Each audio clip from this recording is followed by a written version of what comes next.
All right, today guys, we are going to be going over how to install a lift or leveling kit. Specifically in this video is going to be a leveling kit in my 2019 Ram Rebel over here. I previously installed a lift kit from Torch Off-Road. This kit is also from Torch Off-Road in my 1995 GMC K1500. And honestly, I can't say enough good things about this company. The parts show up quickly, they're really responsive, and they're really easy to work with. Whenever I've had any sort of questions or ran into snags, I just shoot them over an email and they respond back same day, sometimes honestly even on weekends. So I, without hesitation, went and decided to get a leveling kit for my Ram because basically they just got a rake on them and I didn't like that. So I wanted to go ahead and do a leveling kit. So I called up Torch Off-Road and they recommended this kit for me. And actually this kit that I have in front of me is gonna give me a few different options. I can kind of select how high I want to go in the front. Buy this kit. It's gonna come with some pretty sweet stickers for you right here. Obviously it comes with all the parts nice and wrapped. These are all obviously boxed up. I just took them out of the box for the sake of this video. We'll unwrap them in a second, and it does show you detailed instructions step by step. So never any issues with installation using Torch Off-Road because they provide you everything you need. All right, now that we've got everything unwrapped, we can see what we're working with here. So in my instance, I have a 2019 Ram Rebel. Now, when you buy this from Torch, they give you extra options, which is always nice. So in some trucks that Ram offers come with a lift spacer already installed up here. But in the case of the Rebel, the entire assembly is just taller. So that's how the Rebel is a little bit taller to start. So what I was told, if you're doing this on a Rebel, that I don't need to use a combination of this smaller plate plus the larger plate. I can just keep these, use them for later, use them on another vehicle. I don't need these. All I need is this portion right here, and that's what's gonna give me the lift that I want in the front of the truck. Pretty self-explanatory, nice grade 8 hardware with lock washers and everything.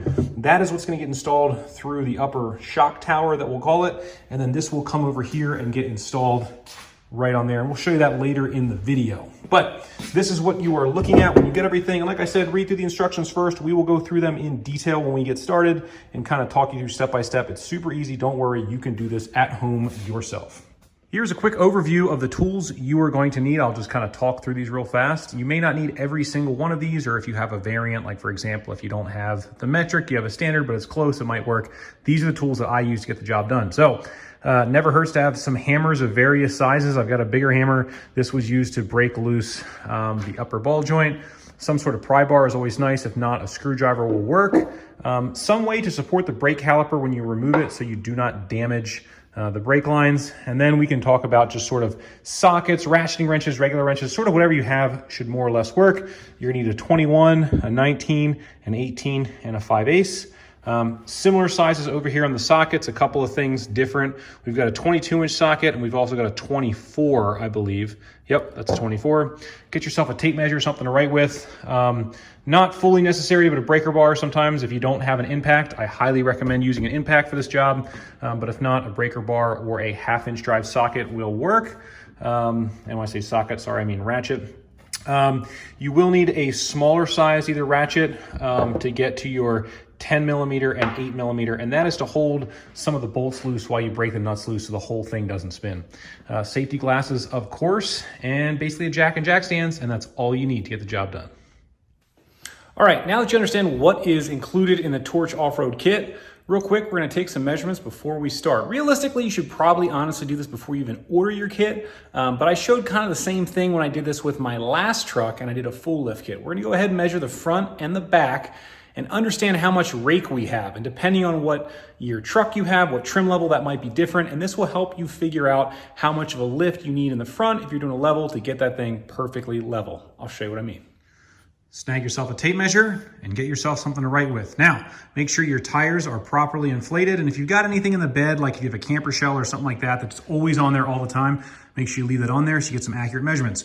We're gonna take measurements from the floor up to the bottom inside lip of the fender on all 4 corners, and then we're gonna jot that down and see how much of a rake the factory truck has. Starting with the front, we measured 37.5 inches.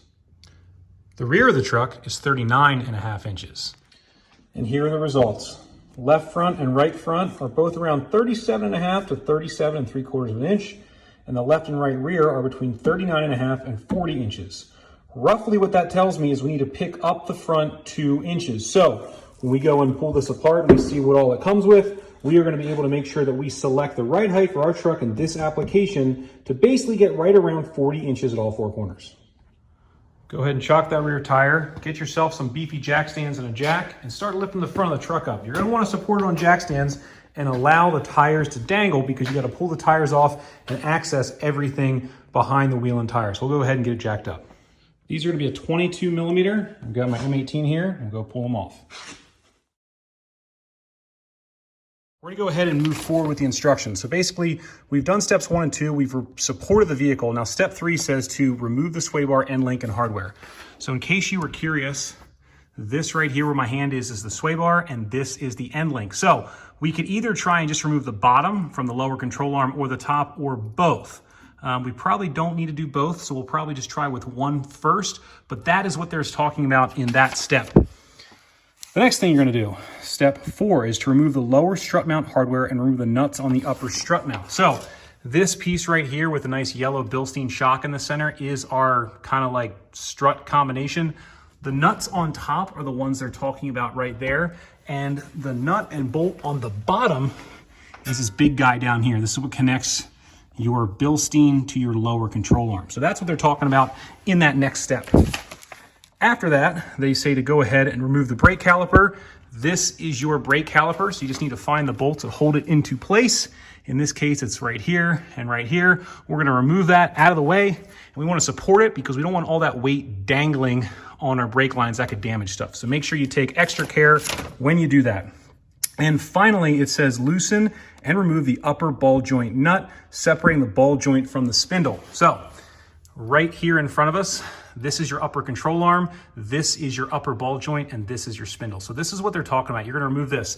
Now, sometimes when you go to remove this nut, everything will like to spin, and there's flats right here. So you can grab onto that and then turn this. If you have a ratcheting wrench, it'll work really well. And you could put like a socket or something over that. Once this is loose, typically what you go ahead and do is just smack this with a hammer and it'll separate. If not, they have pullers. You can also use a pickle fork, but usually just giving this a couple whacks will separate it. Once that's all loose, and I should say they don't say it in the instructions, but what I'm gonna do is take another jack and put it up under here, just so when that comes loose, it doesn't slam down. It's probably also not a bad idea when you loosen this nut to just like not back it all the way off. That way, if it does separate, it can't go super far. Once you do that, you should probably take your jack, lower it down, and hopefully you should be able to get your strut out, and then we can go ahead and install the actual lift kit itself. It's that simple, guys.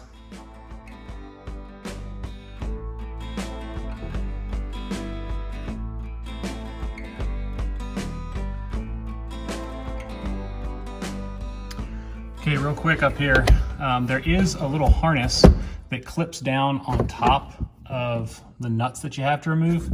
So far, I could just snake my hand up under here and pull it off. They don't mention that in the instructions, but you will have to remove 1 and 2, and then it gives access to all 3. The other thing I'll point out, I probably didn't have to remove the entire sway bar end link, but I'm following instructions to a T. You will need an 8mm socket to hold the other end of that bolt from spinning. And I think it's 2 different sizes. It's a 19 if you remove it from the bottom, and an 18 for the nut if you remove it on the top. Over here for your lower, we'll call it your lower shock mount, your lower strut mount, that's a 24mm right there. And then over here, let's see, to hold the other side, we are looking at a 21. So a 21 and a 24 are the sizes you'll need for the bottom. Before I go any further, I am going to put a jack up underneath here, and then I'll go to the next step in the instructions and loosen these. I just want to make sure nothing can move anywhere.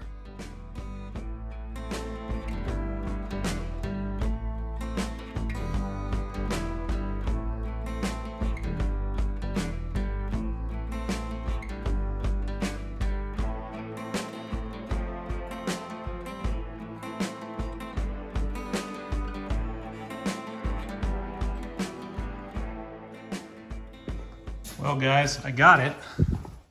And by that I mean I got the upper ball joint loose.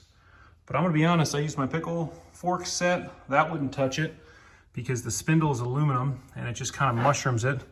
I smacked it with my big sledge, that didn't do it. Finally, had to grab some heat. And I don't like using heat. just because you got a lot of stuff around here. I removed this line.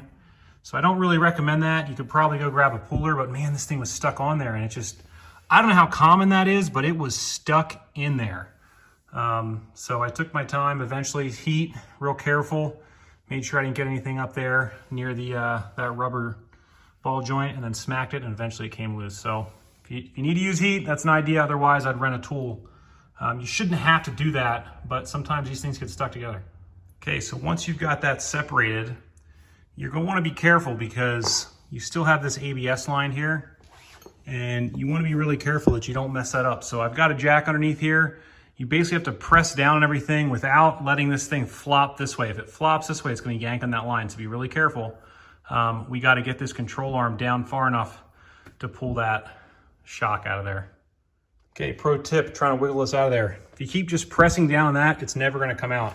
You've actually gotta slide it back up into the holes in there, and that will allow that bracket to clear the lower control arm, and that's how you slide it out. Can't press that down far enough. You gotta go up and then out.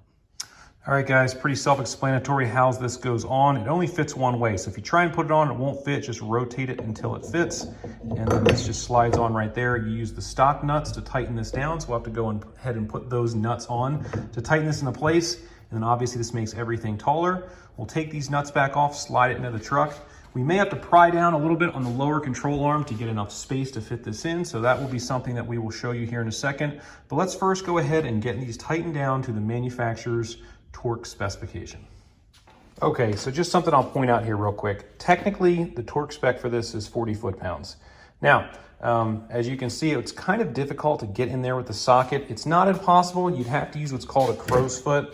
And you have to use a 5/8 crow's foot, basically slide that over here, hook your torque wrench up, and then you adjust the torque spec based on the length of that crow's foot. But here's what I did, and I think this is gonna be totally fine. These broke loose really easily with a regular wrench on the truck.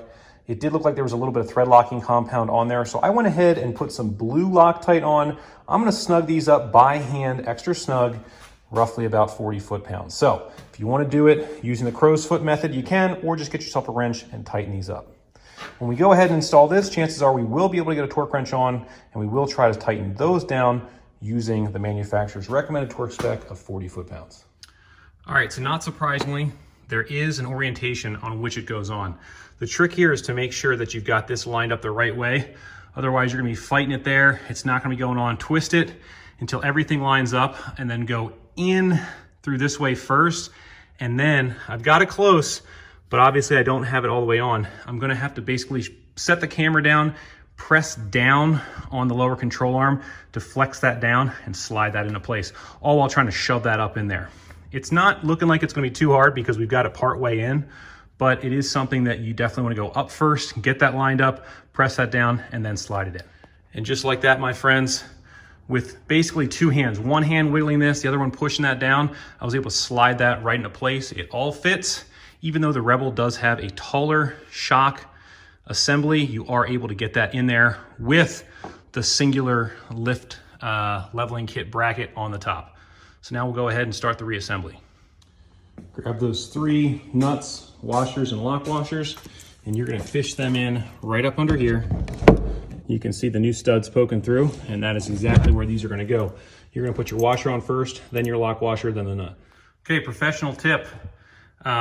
Getting this bolt into place is gonna require potentially an extra person. Basically, don't put it in, put the nuts in and the bolts up here, but don't snug them down. If you snug them down, you kind of more or less lock this thing to place, and then you're gonna fight it on the bottom. So you wanna bring the nuts in enough to raise it up to kind of help you get into place. But then with an extra set of hands, I kind of pressed down and then used myself a little pry bar here just to get everything lined up. And I had my wife slide the bolt in, just tap it with the little hammer right here. It slid right into place, but that wouldn't be the case if that was tight up there. So kind of take your time. You kind of install everything more or less loose, and then we'll come and tighten everything at the very end.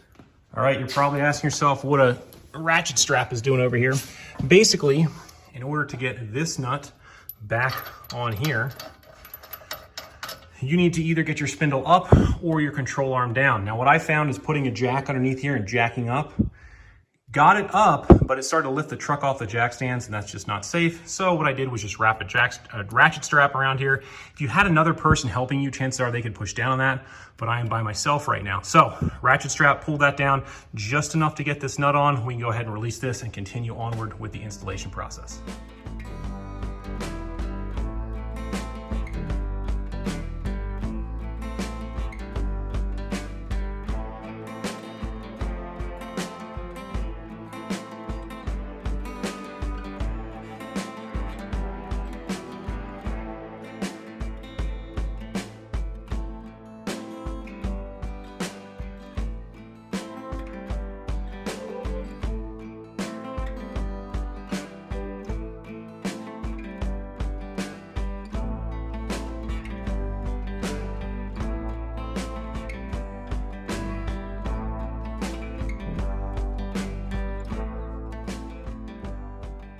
All right, now that I've got everything installed, I did go ahead and install some new tires as well. This lift kit is great if you want to install larger tires. It will definitely help with the clearance.